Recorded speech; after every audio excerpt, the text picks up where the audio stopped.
Welcome to the IWP podcast, coming to you live from the Institute of World Politics in Washington, D.C.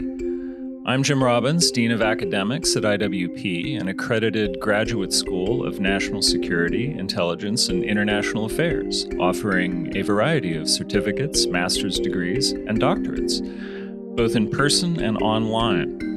You can check out our programs and our courses at our website, iwp.edu. So the topic I wanted to discuss today is the possible futures after the 2024 election when it comes to foreign policy and national security. And it's an interesting time for predictions because we have experience with both candidates as sitting presidents. This is the first such election since 1892, when former President Grover Cleveland defeated President Benjamin Harrison to become the only president to serve two non-consecutive terms. There was also 1912 when Teddy Roosevelt mounted a third-party run, but that's not a direct analogy. So we can assess the future based on the past with both candidates. We don't have to look at just what they say they want to do, but we can look at what they've actually done. This election comes at a time when the world is increasingly unstable, and in some respects that is because of perceived American weakness. For the last 80 years, the United States has been the guarantor of free world stability. But whether in Ukraine, the Middle East, or East Asia, crises have arisen which the U.S. either could not deter or cannot resolve. In addition, there's the type of internal division in the U.S. which this country has not seen since the run-up to the Civil War, which makes policymaking difficult because every issue now is seen through that lens. So the next administration will have a full plate on national security. The 2024 election presents a choice of two distinct leadership styles. With President Biden, the style, both him and his team, could be called conflict management. His administration tries to keep crises within the lines that they define as acceptable. The main objective of the Biden administration in all cases is to avoid escalation, to keep crises from growing. And while that's a good objective to prevent wider wars or larger crises, the approach can lead to a tendency to take half measures. For example, it's responsible for the disaster that took place in Afghanistan in August 2021. Mostly because the Taliban don't believe in half measures.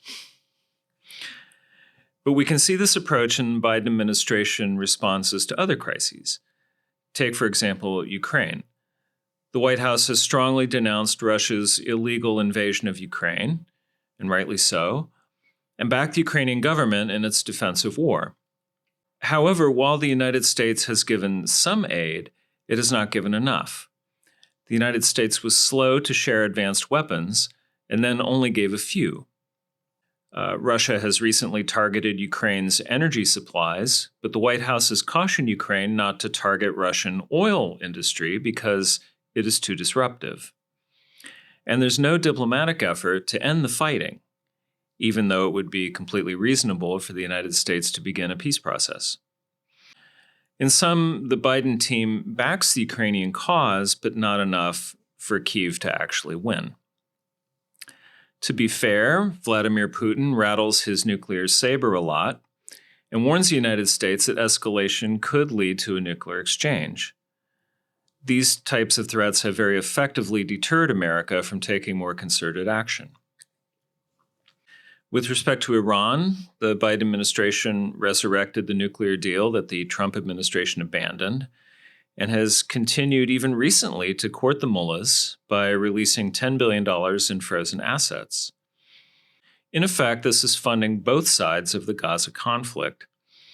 And in January, when Iranian-backed terrorists killed 3 Americans at Tower 22 in Jordan, the Biden administration did strike back, but only in a limited fashion.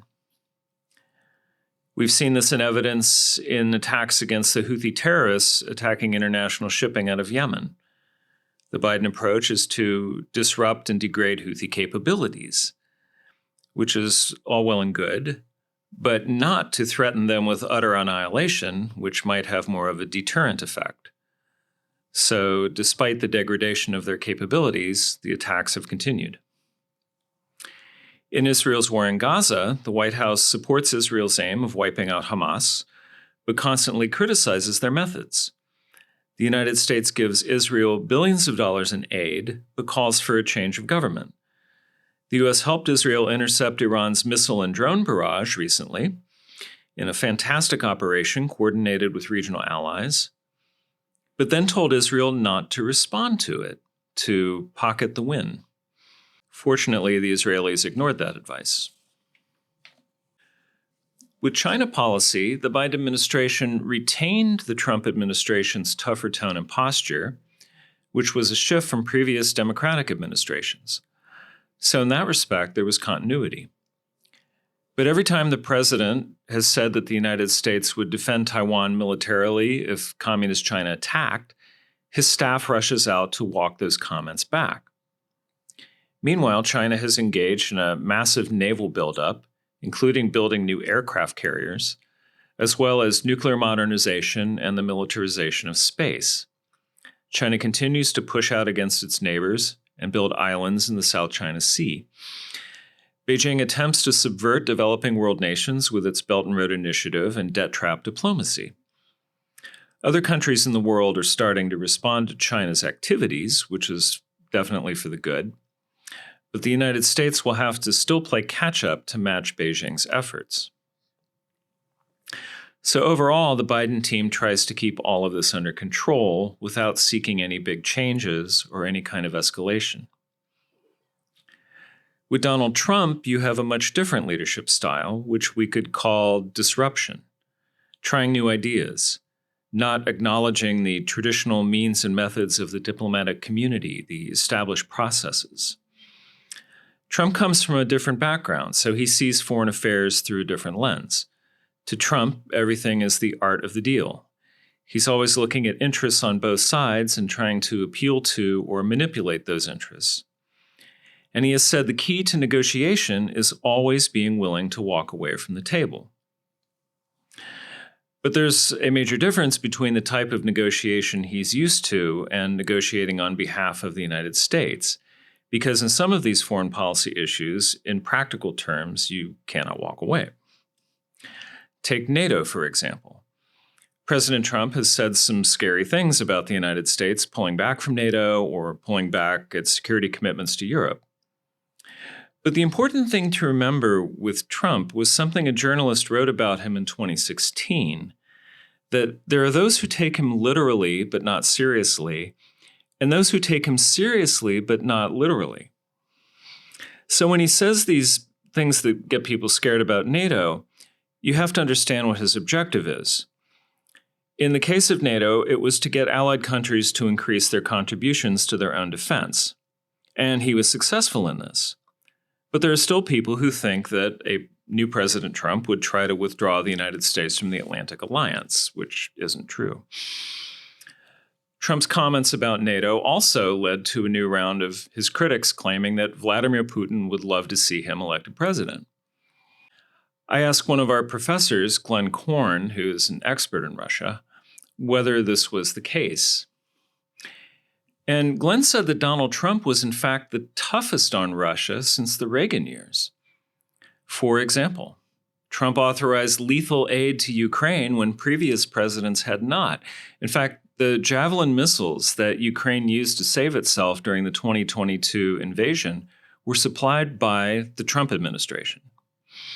Trump put troops in Poland, issued the largest number of persona non gratas of Russian diplomats in history, closed Russian trade mission in Chicago and 2 other consulates, imposed a number of new sanctions, took a hard stance against the Nord Stream pipeline, and authorized direct action against 300 Russian troops, so-called mercenaries, who were threatening U.S. forces in Syria, wiping them out.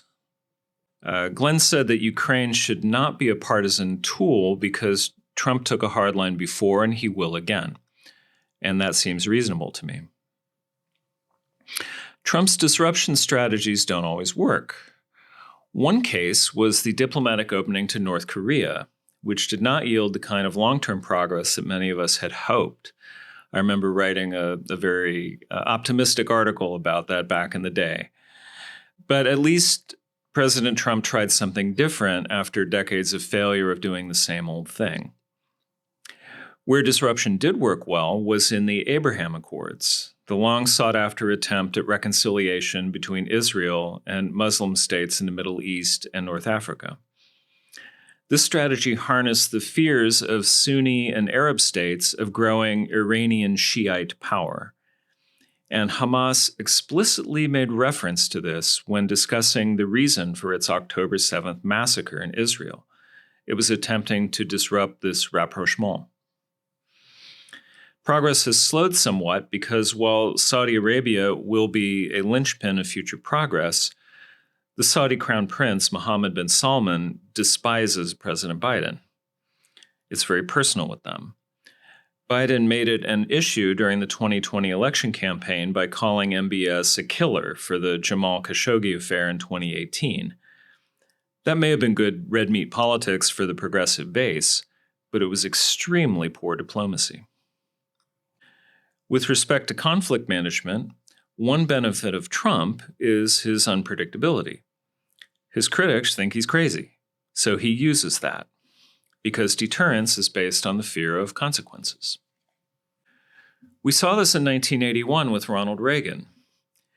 The Iranians, who were at the time holding 52 American hostages, were very concerned about how this new president was going to respond.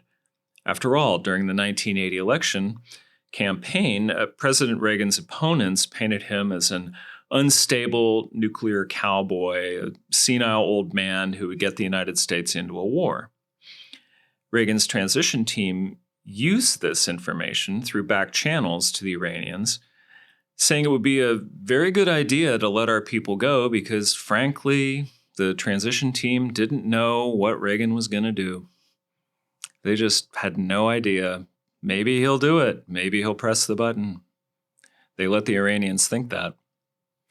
And on Inauguration Day, sometime between taking the oath on the Capitol steps and reaching the White House down Pennsylvania Avenue, President Reagan informed the nation that after 444 days, the hostages had been released. So it is with Trump. When asked how he would handle the Ukrainian invasion, Trump said it wouldn't have happened had he been president. And it's worth noting that Putin's two invasions of Ukraine took place under the Obama and Biden administrations. So Trump is unpredictable, but you can't maintain that reputation without occasionally proving that you're tough. So when ISIS established a caliphate in Iraq and Syria, Trump set in special operations forces and took care of it. When the Russian mercenaries tried to test U.S. forces in Syria by mounting an attack on an American outpost, 300 of them didn't go home. When Iranian-backed terrorists harassed U.S. troops, the United States took out Qasem Soleimani, the head of the Iranian Revolutionary Guard Corps. So while it is not good to have a president who is actually crazy, it is good to have one who comes off as unpredictable and makes adversaries think twice. So the next president, whoever he is, and I'm sorry I didn't mention RFK Jr., but I don't think he's going to win, but who knows? The next president will be facing these same issues in Ukraine and the Middle East and in Asia. And there are other national security issues that future administration will have to come to grips with. One is the defense budget and a discussion of national priorities. Defense spending has not kept pace with the increasingly unstable security environment.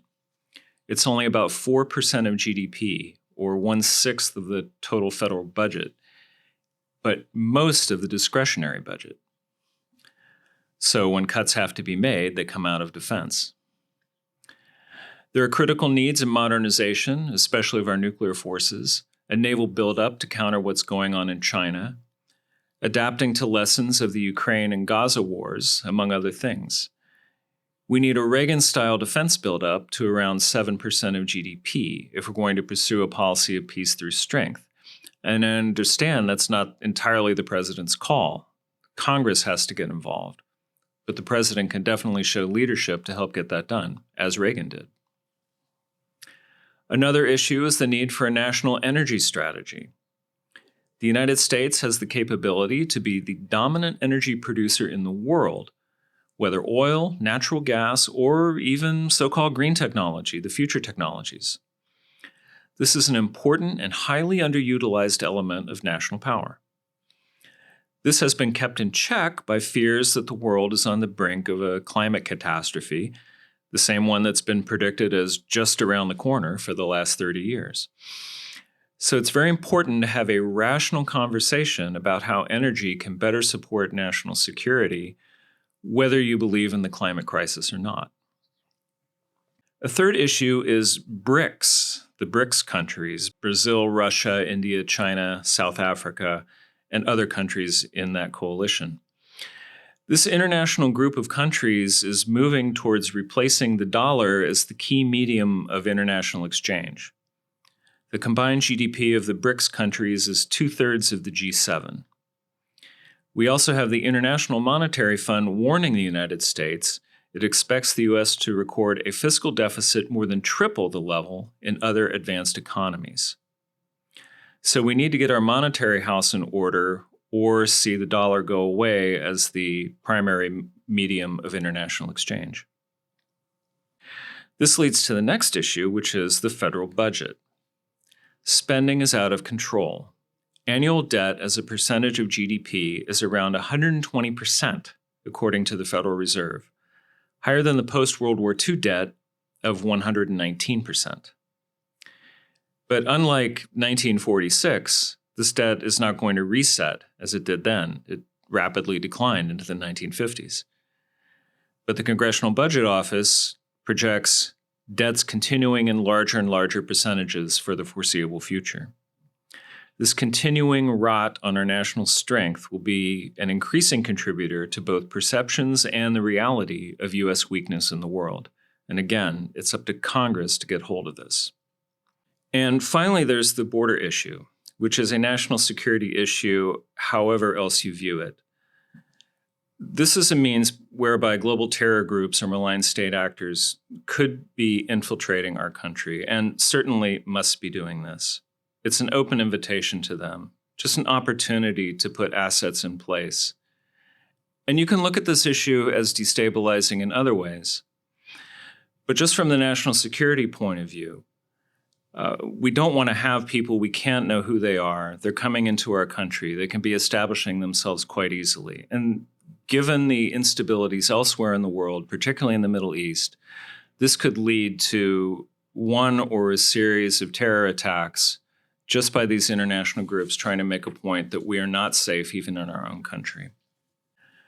So whoever you're supporting in 2024, or whoever gets elected, one thing is certain: the world is going to be a tougher place than it has been for previous presidents. There's greater instability, declining relative American wealth, and rising competitors who are more than willing to test the limits of United States resolve. Unfortunately, the period since September 11, 2001 has not discouraged the bad guys, but only encouraged them. If the United States wants to continue to have its place as the guarantor of free world stability, we will increasingly be called upon to earn it. Thanks for tuning in. If you like this podcast, please share and subscribe. For IWP, I'm Jim Robbins. Join us next week for another edition of the IWP Podcast.